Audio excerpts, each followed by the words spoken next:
connectedness as part of this week. Knowing that we are physical distancing, but staying connected is so important to our mental health that we felt that coming together and sharing some information with you today, and hopefully some interesting dialogue would help us feel a little bit closer. So I'm virtually sitting here with some colleagues of mine. First off, I'll introduce Jennifer Malthus Harvey. Hi. I'm a nurse practitioner with CMHA. I've been here almost 2 years, and I provide primary care services for our clients without other healthcare providers. Thank you, Jennifer. We also have Chelsea Michaud. Hello, so I'm Chelsea Michaud. I'm a senior mental health nurse with the Timmins branch. So I work primarily in Timmins.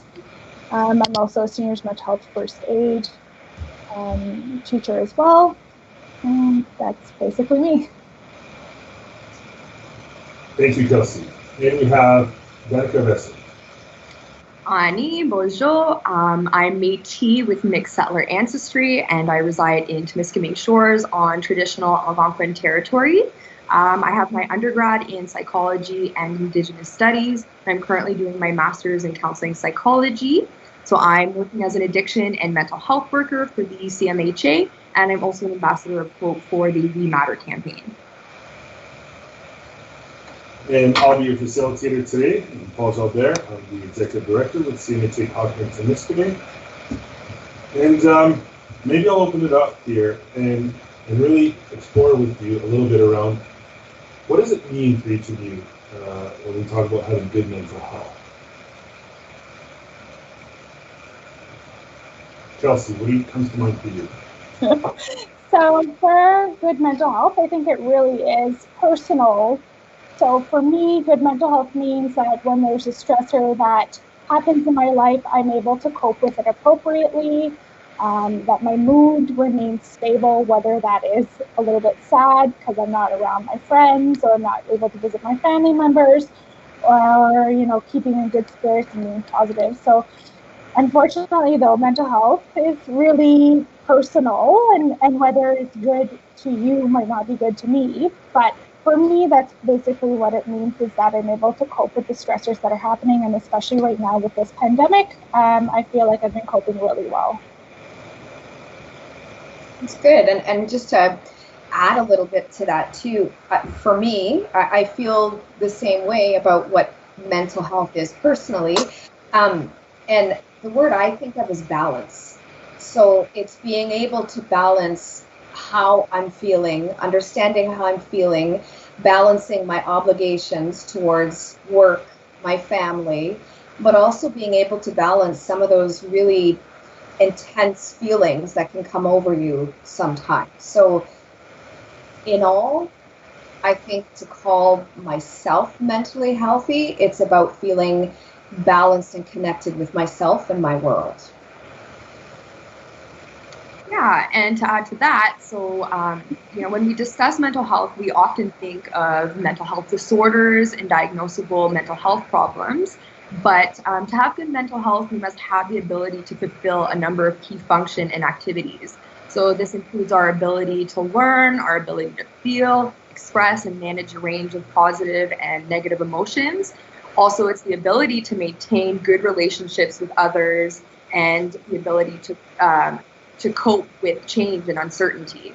So ultimately, we want to maintain, our psychological components of our mental health, but also the biological and social components. So therefore, we have to maintain good mental health. We have to maintain, like you said, Jennifer, balance with things like our physical health, our relationships, and our emotional well-being. Now, if we speak on an Indigenous perspective, good mental health is promoted through a holistic approach, so based on the medicine wheel. Good mental health can be described as also maintaining balance with the mental, emotional, physical, and spiritual aspects of our well-being. For Indigenous peoples, balance between these 4 dimensions is necessary to maintain not only the health and wellness of a person, but also their family and community. So there are individual aspects to good mental health, and then there are some underpinnings to good mental health that kind of cross borders. Say that here. So, what are some of the things that we can do to stay mentally healthy? Well, some of the things that we can do to stay mentally healthy is we're pretty good as a society for monitoring our physical health. I think we need to do this with our mental health as well. I think it's important to check in with ourselves, see how we're feeling, and explore why we may be feeling certain ways. In addition to doing that type of work with yourself, it's also about keeping routine, which is extremely important at all times, but it's highlighted even more so now. So that means going to bed at reasonable times, getting up at scheduled times. Even if you don't have to leave the house, it's a matter of getting yourself dressed, performing your hygienic routines. If you wear makeup, put on makeup. If you do your hair, do your hair. And I think most of all, as well, we tend to underplay the role of exercise in our well-being, and exercising in any capacity that you can have has so many benefits physically and emotionally as well. So I think these are really important components, and the exercise can look like anything, whether it's walking in place, lifting weights using cans of soup, whatever you have on hand, safely walking outside. I think it makes all the difference in the world.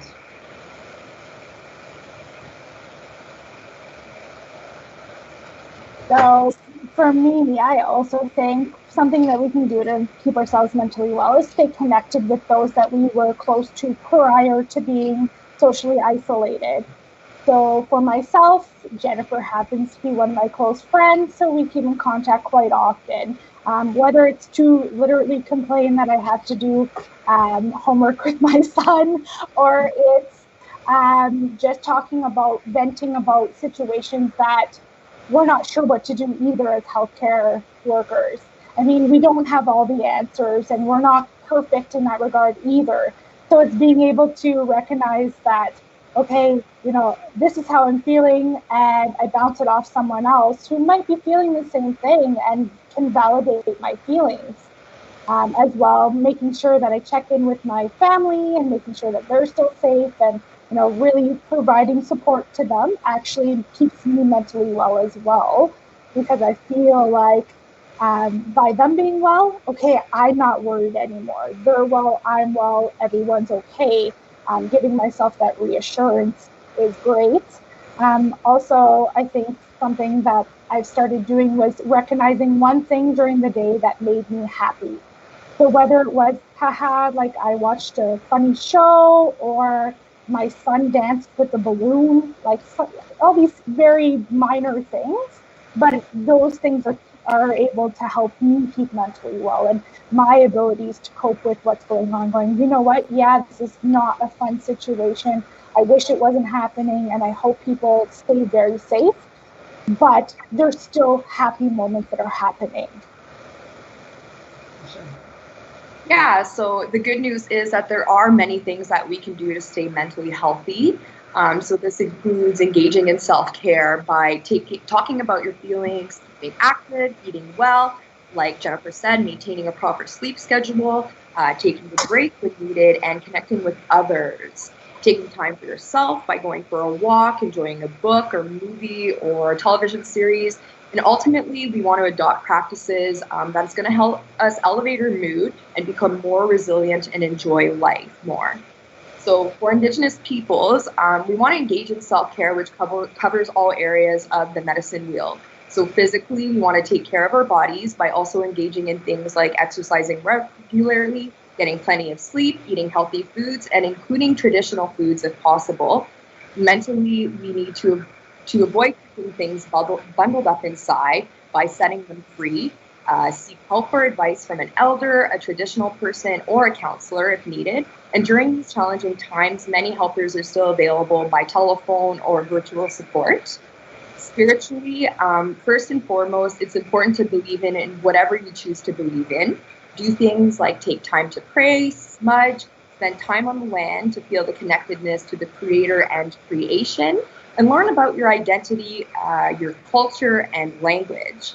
And last, emotionally, we want to be positive and speak positively. We want to love ourselves and practice the 7 grandfather teachings of honesty, love, wisdom, bravery, humility, respect, and truth. So again, there's a holistic component to how we take care of ourselves. There's the piece that really reflects around kind of the physical well-being of activity and eating properly and routines and sleep hygiene and all those pieces. But in order to achieve good mental health, it's so much more. There's so many other dimensions. And one of those dimensions really, I think, is staying connected with others. We're social beings by nature, and we need that connection to keep us well. And now we're living in the middle of a pandemic, a significant point in our history. And being connected, although we're physically distant and being socially connected is important. How do you do that in the age of COVID? How do you do that in the middle of a pandemic where we're really practicing physical distancing? I think that we're fortunate in our time, the fact that there's so many different platforms to be able to connect, whether that be through telephone, whether that's through some virtual platform, Facebook Messenger, Google Meets, Zoom. I think those are some really fantastic tools that we have. And also, I wanted to mention the importance of being connected. If we do have access to those tools, it's nice to speak to somebody on the phone, but it's a really good thing if we can use it to see somebody's face at least once a week. There is some evidence that from the perspective of neurotransmitters, it's actually quite beneficial to see, somebody's face that you love and that you respect while you're having dialogue. I think right now we live in a good time to be able to access those things. But again, I understand that it's not equitable for everyone. So some of the ways that we've been able to keep in contact with some of our seniors, I've encouraged a lot of my family, because I come from 5 kids, so I have lots of nieces and nephews. So I've encouraged that my nieces and nephews write letters to some of our seniors, just to, promote their healthiness in the long-term care facilities, because they're struggling as well, and they're not seeing their loved ones. And so writing letters is a great idea as well. Being able to keep connected in that regard, sending pictures to your friends, going, hey, this is what outfit I'm wearing today. Don't I look cute? Really, as much as it sounds, kind of egotistical, it allows for them to feel connected to you in what you're doing that day. So a big thing for me is sending pictures to my family, because I have family all over the place. We keep a running social group with all my siblings and my nieces and nephews that are old enough to have computers themselves. We have a running group of being able to talk to each other constantly, making sure, how are our parents, how are all the kids, okay, now how are you guys? How is everything going with them? Being able to even, see our colleagues is a big thing. As much as we feel, work is work, you become very, very connected to your colleagues. You become friends and family, and having that taken away from you as well does put some struggle. And I know Jennifer and I talk about this often, that we struggle without being there for each other, because we joke around and we make each other laugh, and so that connectedness is kind of getting better. We're able to see each other now via these platforms, but that connectedness, so being able to see each other via video, like you've said. But I think it is important for us to remember we do have seniors. We do have people that don't have the means to have electronics. So for me, writing a letter was very important. So I've written a couple letters to some of my patients and have dropped it off in the mailbox for them to get, and just being able to do that, coloring pictures, whatnot, just trying to make sure that they also feel supported from us as well, not just via phone calls or via Zoom. Yeah, so despite physical distancing, it's still very safe to go outside for a walk. You can call a friend as you enjoy the fresh air. So like Jennifer said too, like many people are using Zoom, WhatsApp, voice memos, or regular phone calls to connect with people they can't see in person right now. You can also play an online game with friends and family, have an online movie night through Netflix, a virtual coffee date by FaceTime or Skype, or even hold a virtual social event. So for Indigenous folks, connection is a lot more than just connecting with others. It's also about connecting with the land and connecting with community. So for Indigenous people to have meaningful connections, they can support those around them by calling an elder or a young person every day to check in, send an email or a text to a loved one, make a video call so people know that you're thinking of them, and get out on the land to reconnect with nature, harvest traditional medicines and foods, take a walk, get out on the water. And you can also engage in things like virtual powwows, and Indigenous youth can watch We Matter videos and engage in online events. Or you can also create your own We Matter video to offer support and hope to Indigenous youth during these challenging times. So that's really an interesting point in the sense that I think there's a consensus among the group that technology is one of the ways to stay connected, but it's not the only way. And in addition to that, Danica, I think you were speaking to kind of not just connectedness with other people, but connectedness with your surrounding and connectedness in some ways with yourself. And I think we touched on that earlier on in the discussion, where there was a piece around really kind of paying attention to yourself and allowing yourself to feel the way that you feel, and accepting that we're asking to physically isolate, which can create and elicit various emotions, and that's part of the isolation process. And then our coping with that is in part by doing the sleep hygiene, the physical activity, eating well. But there's a part that's connecting, which doesn't exclude connecting with yourself, which I find is really interesting. And so, in this period of time where we're using virtual systems like we are now to have conversations, and we see people perhaps less frequently, there may be moments, and this might impact our mental health and our well-being. What are some of the things, some of the strategies, some of the recommendations you have for somebody who is struggling with some mental health issues right now? I think, again, it goes back to check in with yourself frequently, all the time. And when you've done a scan of yourself, and when you've identified that something feels uncomfortable, take that time and have the patience for yourself to actually explore why you feel that way. And come up with a way to name the emotion that you're feeling, whether it be, I'm angry because I can't see my grandmother and she's really sick. Well, why? Taking a look at that. I think the more you check in with yourself and you take time to actually explore and name the emotion and why you're feeling a certain way, I think that's empowering. And I think it helps you come to a deeper understanding of your own mental health and ways to mitigate risk. I also think that something we can't emphasize enough: turn off the news. Turn off the news. I mean, I know that we watch a lot of even American news in this house, and there are many times where I just, that TV goes off even in the background, because there are so many negative messages, and there's so much sensationalism around what's wrong and what could have done better, and all these controversies. I think even though we want information, I think we have to limit our exposure to these things, because it slowly seeps in like toxin if we don't if we don't limit this.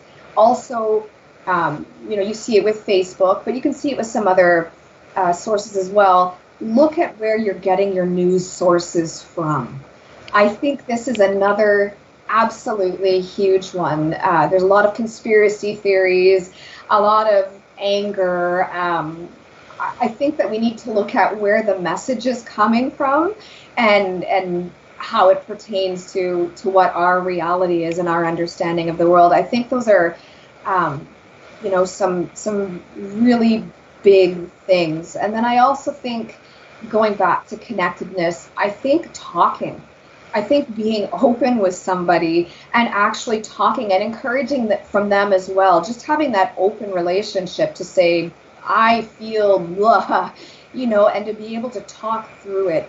I think that is also something extremely important to be able to do as well, is to share that little piece of yourself, but also offer that up for somebody else as well, because we like to belong, and it's also important for our mental health to contribute to others around us as well. So I say opening and maintaining open communication is tantamount. And then another thing I would like to say is, when times are difficult and if we're not really checking in with ourselves, sometimes it can be more comfortable to use substances to dull some of that pain.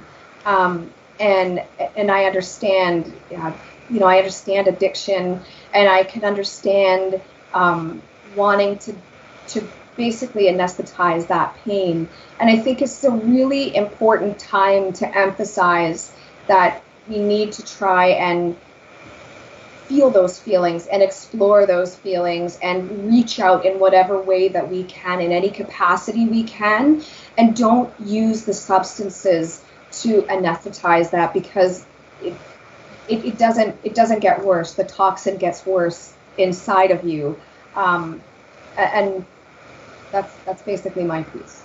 So, Jen, I really like some of the point that you made at the beginning and at the end, particularly. It's really, I think, speaking to giving yourself permission to feel the way you feel, and really that translates into a form of kindness for yourself. For sure. Of acceptance, and it decreases some of that pressure around avoidance of how you feel. If you start off by basically giving yourself permission, like, this is how I feel. Yeah. I thought those were some really key points. And the other thing I just wanted to just add on to that is, treat yourself how you would a cherished friend or family member. And if they came to you and if they were hurting or burdened or upset, I mean, you would show them empathy, and you would listen, and you would be patient.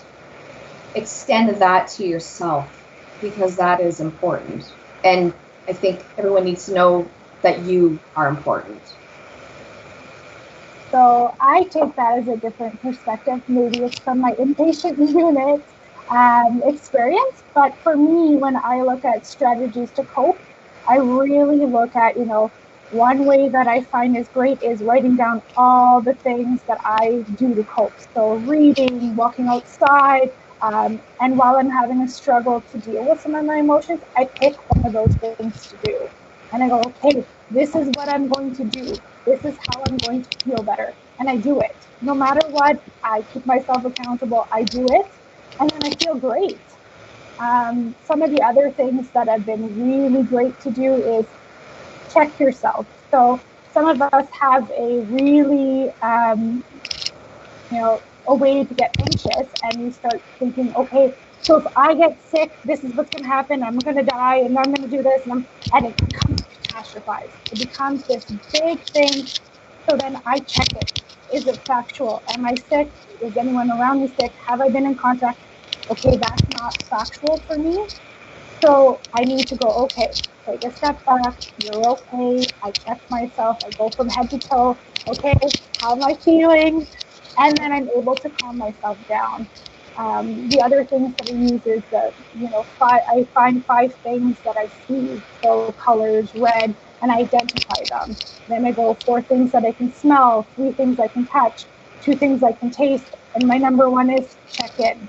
Okay, so how am I feeling now that I've identified all these different feelings? Okay, I'm able to calm down, I'm able to be, because anxiety is normal right now. And I think that's one thing that we need to make sure that we're, expressing to everyone. It is normal to be anxious during this time. It is an uncertain time. No one knows what's going to happen. There's no deadline. Okay, the pandemic's going to be over by May 31st. Everyone's going to be great. That's just not reality right now. So it's okay that you're anxious about it. Everyone is. That's normal. It's when it starts affecting your daily life that you have to start checking in a little bit more often. And even having, a family member that you're living with, if you're living with someone, going, hey, do you find me anxious? Do you find my mood is bad? Because they'll be able to tell you, you know what, lately you've been really, irritable, or you've been really sad, or you've been crying more often. And you start that conversation. Because sometimes we don't identify it in ourselves. It's someone else, the outside person, identifying it. Also, don't be afraid to reach out to CMHA. I mean, we're all here. I love to talk. If you haven't gotten that yet, I love to talk. I can talk anyone's ear off, but I like to listen as well. So you call me, I will listen to you. I will talk to you. I will help in any way I can. And that's kind of the nature of CMHA, is we want to help. This is our area of, our forte. So don't hesitate to reach out to us. Yeah, and to build on what Kelsey said, it's another strategy that we can use is to kind of create a support system. So having a support system can help us with mental health challenges, because no one should ever have to follow their journey entirely on their own. So a team of carers and supports can guide us, can provide help and assistance, can celebrate your victories, and back you up when you need it. So the first step may be the toughest, but knowing where to look for help is a good start. So a few places you can look to begin building your team is by talking with supportive friends and family, sharing your feelings and letting them know that they're part of your team. If you need to, you can talk to your family doctor. They're a great resource and can link you to other professionals if needed. Connect with community mental health clinics and organizations like the Canadian Mental Health Association for information, support, and services. You can also call a helpline. Some organizations also offer support online or through text messaging. And also take time to learn about your mental health. You can find useful books, websites, and other resources through provincial, territorial, government, and community agencies. And connect with others who have had personal experience with mental illness and learn more about their recovery journey. And last, you can also talk with a member or leader that you trust from your faith or cultural group.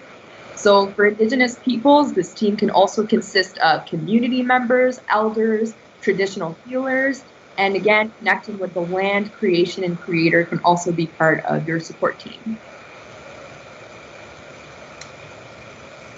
That's, I think, building that network of people that can really support us is a really important component.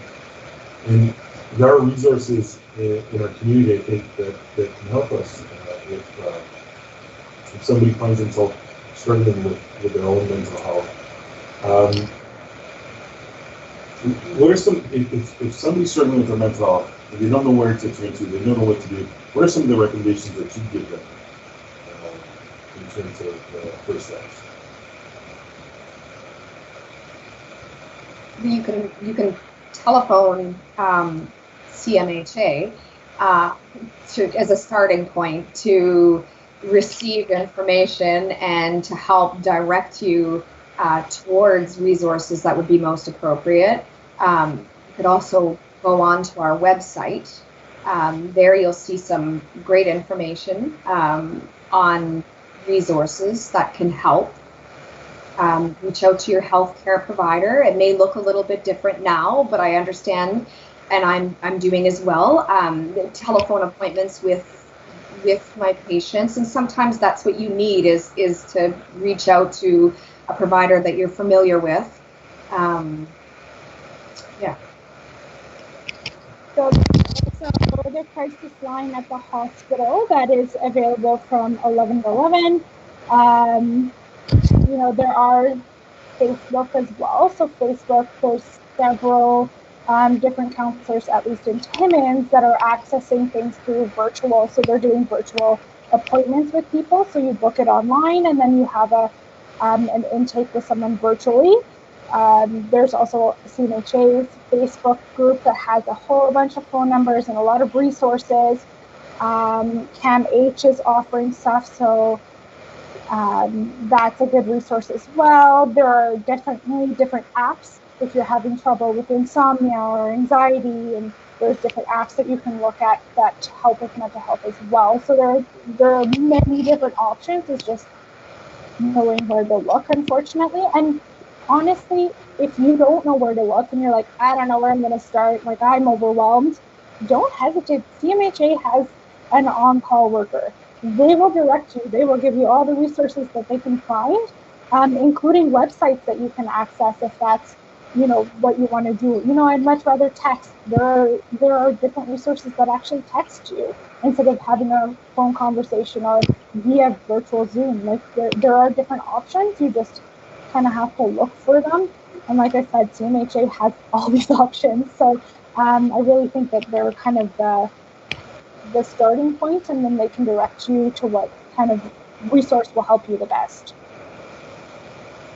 Yeah, so so one of the things is like you guys mentioned, contact CMHA for crisis support and to engage in services. Our business hours are from 8:30 a.m. to 4:30 p.m. during the week, and after hours we also have crisis line.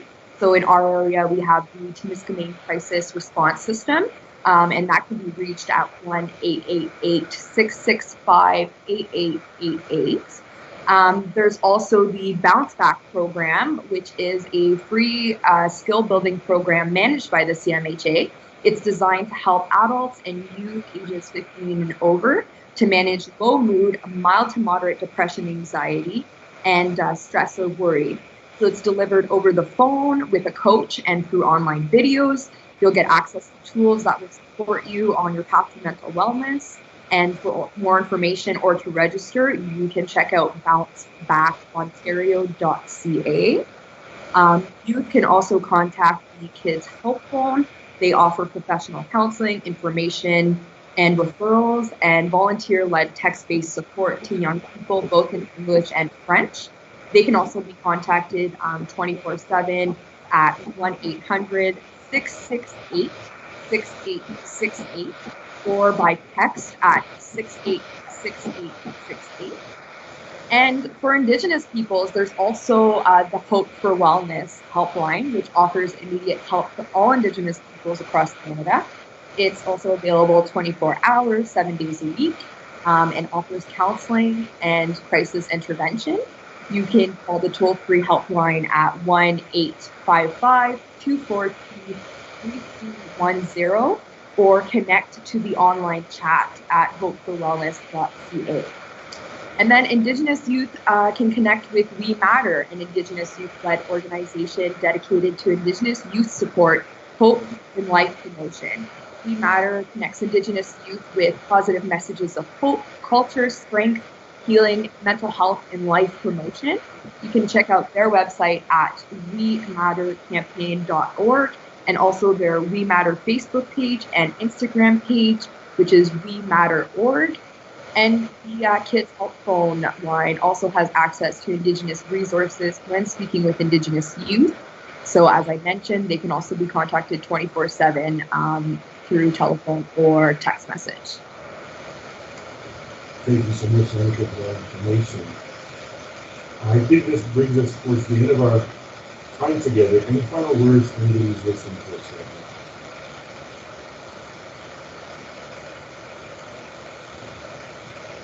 Well, Sorry, I was having a little bit of trouble with the audio.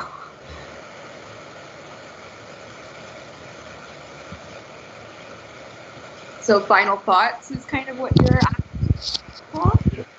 asking. Okay, so I think the main thing is just take care of yourself. We offered a lot of great suggestions through the podcast. There's so many things that we can do to take care of our mental health. Stress and anxiety are very normal during these times. So just recognize that, take care of yourself, and follow some of these tips that we've shared with you through this podcast. So my main message is reach out if you're struggling. Do not hesitate. This is why we're here. This is why we all have a passion for mental health. So for us, this is our game. So if you need help, do not hesitate to reach out to us. There, anytime, any day, I will stop and I will talk to whoever needs it. The other thing is just make sure that you're checking in with your friends, checking in with yourself, keeping yourself as busy as you can. So don't sit on the couch and watch 17 episodes of House Kitchen, because that's what I like to watch. Trying to make sure that we're also doing other things that are meaningful and that are, keeping us busy, and either coloring or, just going for walks, or trying to do something to make ourselves better during this time as well, is very important. And I think of all these things, incorporating all these things, be patient with yourself. Because we all like to get from A to Z as quickly as possible. And part of checking in and taking care of yourself and reaching out and communicating and, doing things to look after yourself, have patience. Because even if you do some of these things and if you don't feel better immediately, that's okay. Have patience. thank you, Danica, Chelsea, and Jennifer for your time with us today. For anybody who's listening who would like more information, you can check us out on our website, Facebook, or you can give us a call. Either way, take care of each other, take care of yourself, be kind, and we'll see you again soon.